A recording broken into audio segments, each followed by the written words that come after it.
Om Swastiastu, selamat pagi. Di sini kami dari kelompok 3 izin memaparkan materi mengenai kerangka konseptual akuntansi pemerintahan. Baik, sebelum memulai presentasi pada hari ini, izinkan kami memperkenalkan diri terlebih dahulu. Perkenalkan, nama saya Komang Sri Oktayani dengan NIM 2017-051044 dan rekan saya Jani dengan NIM 2017-051061.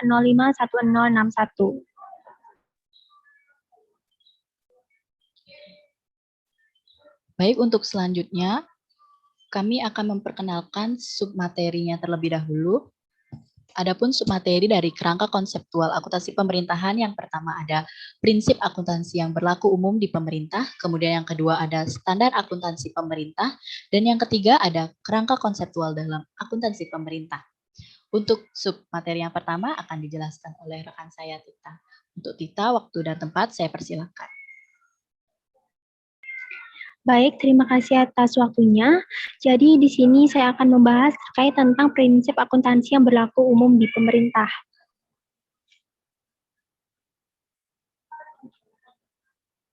Nah, prinsip akuntansi berlaku umum mengacu pada berbagai sumber. Nah, sumber acuan prinsip akuntansi berlaku umum di Indonesia menurut Ikatan Akuntan Indonesia (IAI), yaitu yang pertama, prinsip akuntansi yang ditetapkan dan atau menyatakan berlaku oleh Badan Pengatur Standar dari IAI.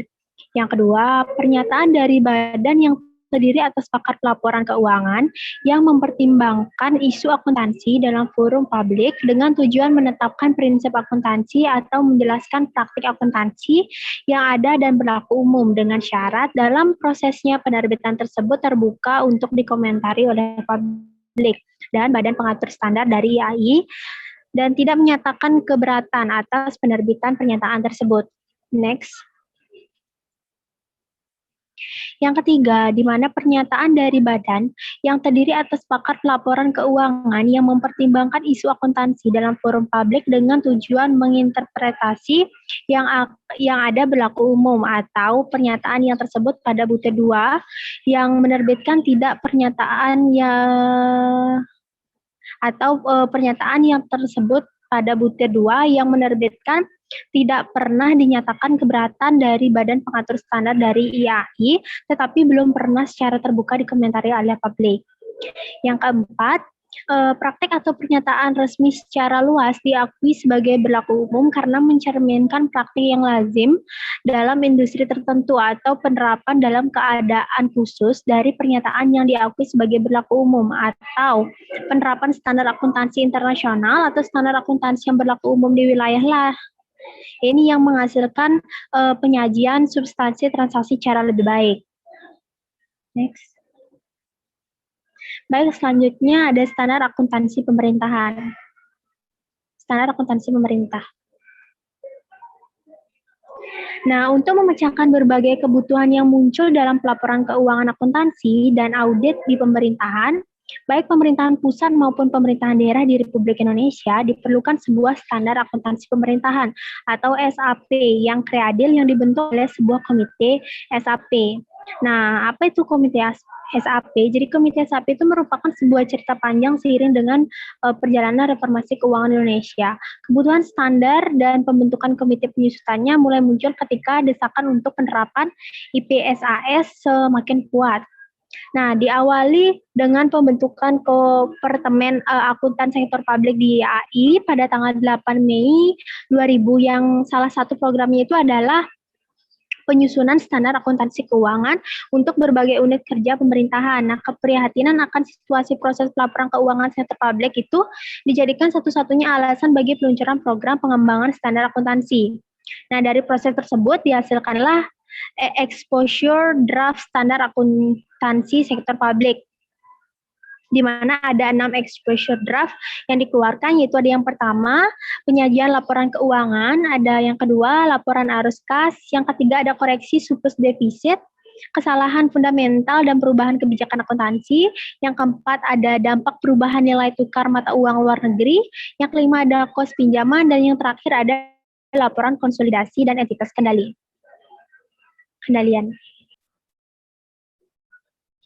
Baik, saya lanjutkan. Jadi, publikasi tersebut menjadi tantangan bagi pemerintah untuk segera bergerak mengeluarkan SAP. Nah, sampai kemudian, sebelum UU tentang keuangan negara ditetapkan, Menteri Keuangan RI telah menetapkan keputusan Menteri Keuangan nomor 308/KMK/012/2012 tanggal 13 Juni 2002 tentang Komite Standar Akuntansi Pemerintahan Pusat dan daerah, yaitu kayak SAP. Nah, sebagaimana telah beberapa kali diubah, terakhir dengan keputusan Menteri Keuangan nomor 379/KMK.012/2004 tanggal 6 Agustus 2004, komite ini bekerja dengan melibatkan banyak unsur yang secara formal dinyatakan berdiri atas unsur Departemen Keuangan, Departemen Dalam Negeri, dan unsur IAI. Nah, KSAP ini bertugas mempersiapkan penyusutan konsep rancangan peraturan pemerintahan tentang SAP sebagai prinsip-prinsip akuntansi yang wajib diterapkan dalam menyusun dan menyajikan laporan keuangan pemerintahan pusat dan atau pemerintahan daerah.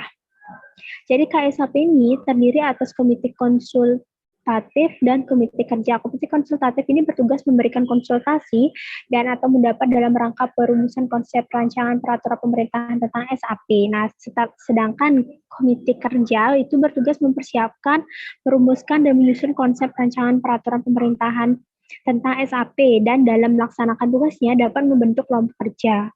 Next. Nah, selanjutnya itu ada proses penyusunan SAP. Nah, proses penyusunan SAP ini ada 16 proses. Jadi yang pertama itu di mana ada identitas topik, yang kedua ada konsultasi topik kepada komite pengarah, yang ketiga ada pembentukan kelompok kerja, yang selanjutnya riset terbatas oleh kelompok kerja, yang selanjutnya draft awal dari kelompok kerja, yang selanjutnya pembahasan draft awal oleh komite kerja, selanjutnya pengembalian keputusan oleh komite kerja, selanjutnya itu ada pelaporan kepada komite pengarah dan persetujuan atas draft publikasi. Yan, next. Jadi yang selanjutnya ada peluncuran draft publikasi, setelah itu mendengar pendapat publik dan dengar pendapat terbatas. Selanjutnya itu ada pembahasan tanggapan dan masukan atas draft publikasian dari dengan pendapat. Yang selanjutnya di sana ada permintaan pertimbangan kepada Badan Pemeriksa Keuangan atau BPK. Selanjutnya ada pembahasan tanggapan BPK. Jadi setelah meminta pertimbangan itu nanti akan dibahas tanggapan BPK-nya. Setelah itu finalisasi standar. Selanjutnya ada perlakuan standar. Yang terakhir di mana itu ada sosialisasi awal standar. Next. Nah, selanjutnya di mana SAP ini terdiri atas sebuah kerangka konseptual dan 12 pernyataan. Jadi ada 12 pernyataan di sini. Yang pertama di mana ada PSAP 01 yang di mana menyatakan penyajian laporan keuangan, PSAP 02 laporan realisasi anggaran, PSAP 03 laporan aliran kas, PSAP 04 catatan atas laporan keuangan, PSAP 05 akuntansi persediaan, PSAP 06 akuntansi investasi, PSAP 07 akuntansi aset tetap, PSAP 08 akuntansi konstruksi dalam pengerjaan, PSAP 09 akuntansi kewajiban, PSAP 10 tentang koreksi kesalahan, perubahan kebijakan akuntansi, PSAP 11 yaitu laporan keuangan konsolidasian, dan PSAP 12 di mana ada laporan operasional. Next. Baik, sekian materi terkait tentang standar akuntansi pemerintah. Jadi selanjutnya ada topik mengenai kerangka konseptual. Nah, untuk penjelasannya akan dijelaskan oleh rekan saya yaitu Okta. Untuk kesempatan saya dipersilakan.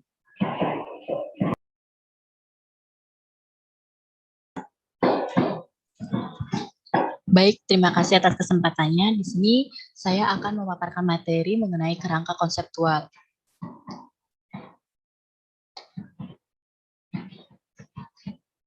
Yang pertama ada tujuan kerangka konseptual. Nah, di dalam kerangka konseptual, akuntansi pemerintah merumuskan konsep yang mendasari penyusutan dan penyajian laporan keuangan pemerintah pusat dan daerah dengan tujuan untuk melindungi untuk menjadi acuan sebagai berikut. Yang pertama ada penyusunan SAP dalam melaksanakan tugasnya. Kemudian yang kedua, penyusunan laporan keuangan dalam menanggulangi masalah akuntansi yang belum diatur dalam standar. Kemudian yang ketiga, periksa dalam memberikan pendapat mengenai apakah laporan keuangan disusun sesuai dengan SAP atau tidak. Kemudian yang keempat, para pengguna laporan keuangan dalam menafsirkan informasi yang disajikan pada laporan keuangan yang disusun sudah sesuai SAP. Kemudian, adapun hal-hal yang dibahas dalam kerangka konseptual SAP, yang pertama ada lingkungan akuntansi pemerintah.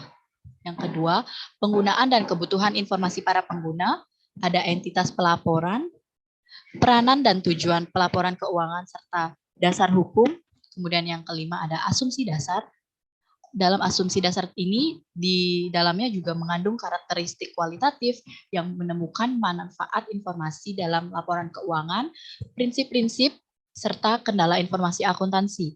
Kemudian yang terakhir ada definisi, pengakuan, dan pengukuran unsur-unsur yang membentuk laporan keuangan.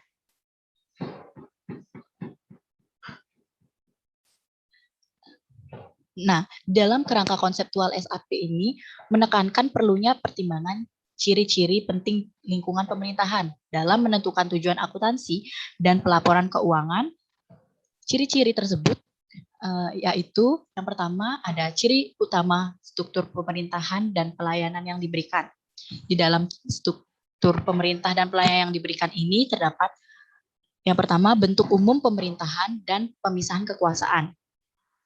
Kemudian ada sistem pemerintahan dan otonomi dan transfer pendapatan. Kemudian adanya pengaruh politik. Yang ketiga ada hubungan antara pembayaran pajak dengan pelayanan pemerintah. Nah, di dalam hubungan antara pembayaran pajak dan pelayanan pemerintah ini terdapat pertimbangan dan dalam pengembangan laporan keuangan, antara lain yang pertama, pembayaran pajak bukan merupakan unsur pendapatan yang sifatnya sukarela, namun itu wajib.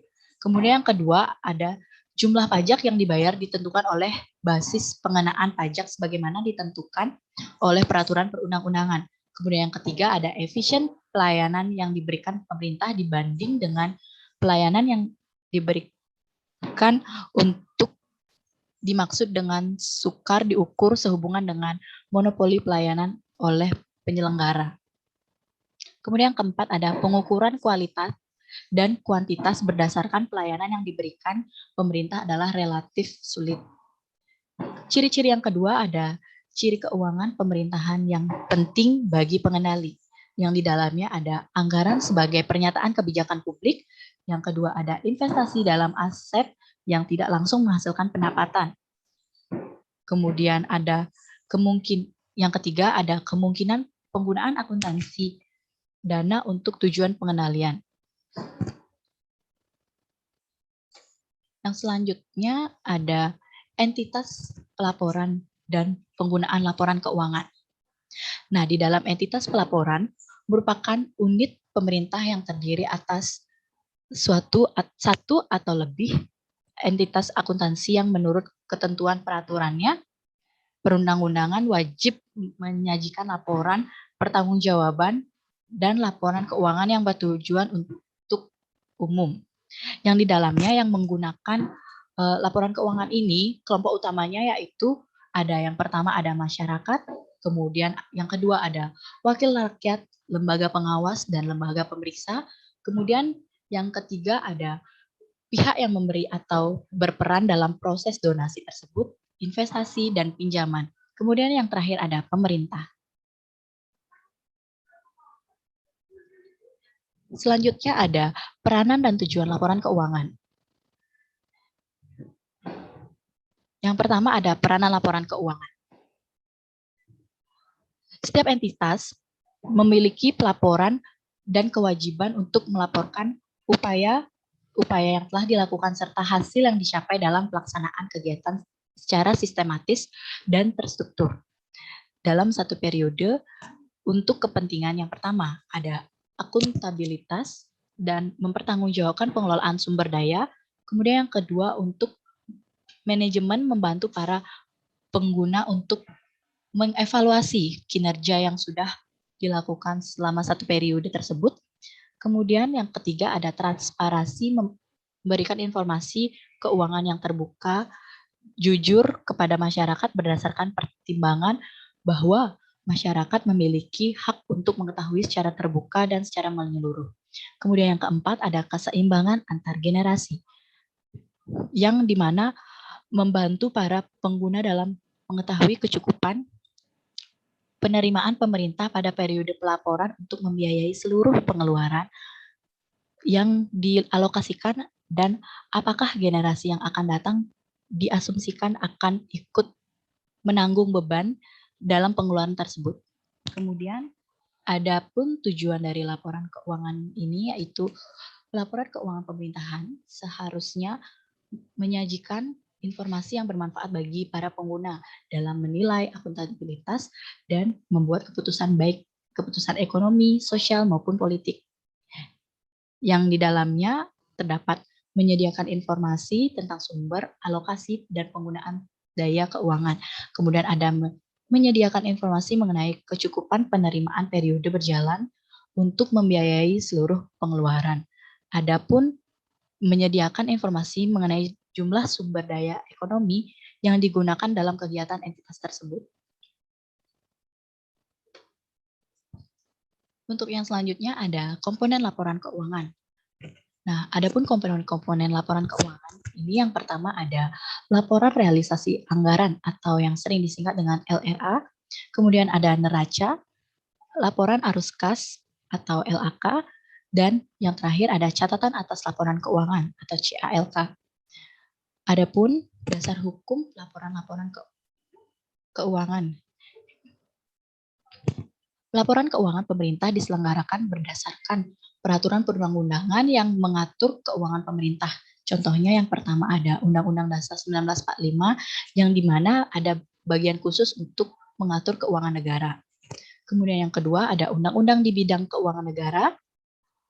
Ketiga ada peraturan perundang-undangan yang mengatur tentang perimbangan keuangan pusat maupun daerah.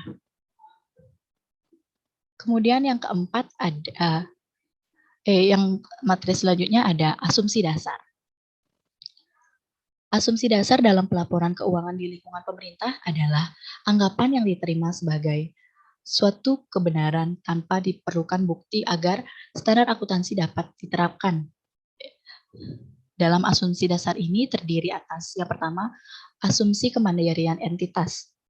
Asumsi kemandirian entitas berarti bahwa setiap organisasi atau unit entitas dianggap sebagai unit yang mandiri dan mempunyai kewajiban untuk menyajikan laporan keuangan sehingga tidak terjadi kekacauan antar unit entitas dari pemerintahan tersebut. Kemudian asumsi yang kedua ada asumsi kesinambungan entitas. Laporan keuangan disusun dengan asumsi bahwa entitas pelaporan akan berlanjut keberadaannya. Kemudian asumsi yang ketiga yaitu ada asumsi keterukuran dalam satuan uang. Laporan keuangan entitas pelaporan harus menyajikan setiap kegiatan yang diasumsikan dapat dinilai dengan satuan uang. Hal ini diperlukan agar memungkinkan dilakukannya analisis dan pengukuran dalam akuntansi. Kemudian materi yang terakhir ada karakteristik kualitatif laporan keuangan. Karakteristik kualitatif laporan keuangan adalah ukuran-ukuran normatif yang perlu diwujudkan dalam informasi akuntansi sehingga dapat memenuhi tujuannya. Karakteristik yang merupakan persyaratan normatif yang diperlukan agar laporan keuangan pemerintahan dapat memenuhi kualitas dan dikehendaki adalah relevan, andal, dan dapat dibandingkan dan dipahami. Nah, yang pertama ada relevan. Laporan keuangan bisa dikatakan relevan apabila informasi yang termuat di dalamnya mempengaruhi keputusan pengguna dengan membantu mereka mengevaluasi peristiwa di masa lalu. Kemudian yang kedua ada andal. Informasi dalam laporan keuangan bebas dari pengertian yang menyesatkan dan kesalahan material, menyajikan setiap fakta secara jujur serta diverifikasi. Informasi mungkin relevan, tetapi jika hakikat penyajiannya tidak dapat diandalkan, penggunaan informasi tersebut secara potensial dapat menyesatkan. Kemudian yang ketiga ada karakteristik kualitatif laporan keuangan dapat dibandingkan. Nah, informasi yang termuat dalam laporan keuangan akan lebih berguna jika dapat dibandingkan dengan laporan keuangan periode sebelumnya atau laporan keuangan entitas laporan lain pada umumnya. Kemudian yang terakhir ada laporan keuangan dapat dipahami. Yang dimaksud laporan keuangan dapat dipahami ini informasi yang disajikan dalam laporan keuangan mudah dipahami oleh pengguna dan dinyatakan dalam bentuk serta istilah disesuaikan dengan batas pemahaman para pengguna. Nah, untuk itu pengguna diasumsikan memiliki pengetahuan yang memadai atas kegiatan dan lingkungan operasi entitas pelaporan, serta adanya kemauan pengguna untuk mempelajari informasi yang dimaksud. Sekian pemaparan materi dari kelompok 3. Jika ada kesalahan kata, mohon dimaafkan. Kami tutup dengan Paramasanti. Om Santi Santi Santi Om.